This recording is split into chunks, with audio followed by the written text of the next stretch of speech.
This man is cruel to the point of being insane. Just because this family spoke ill of him, he wiped out the entire family, not even sparing a dog. This brutal scene was witnessed by a little beggar. Unexpectedly, the sound made by the beggar caught the man's attention. As the man turned his gaze toward him, the beggar quickly ran away. The man, wanting to silence him, chased after him. However, the beggar ran to a blind man. The man's subordinates searched up to the blind man, facing the intrusion of strangers. The blind man didn't feel fear. Instead, he cursed at them. The killers couldn't find anyone and left. The beggar, seeing this, sought help from the blind man, asking him to help avenge his beggar friend's family. It turned out the blind man was a martial arts master. As long as the payment was right, and the target was guilty, he was willing to take the job, but the beggar had no money, so the blind man immediately refused.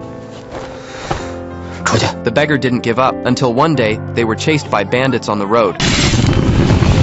注意小心，他刀会喷火。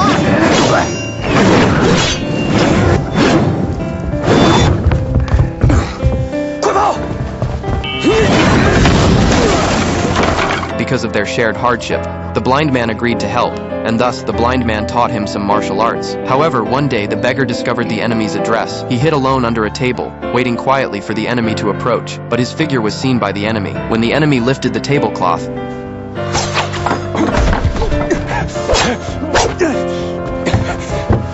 the beggar couldn't fight off the enemy's subordinates. Just when the enemy was about to kill him, the blind man broke in.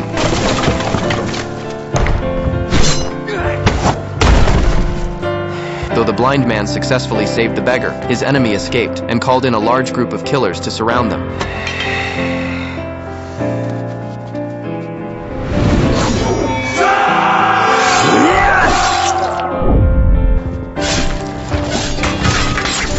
The blind man and the beggar fought their way out of the encirclement, finally arriving in front of the enemy. In the end, the two worked together to kill the enemy. The blind man carried the beggar and left the scene.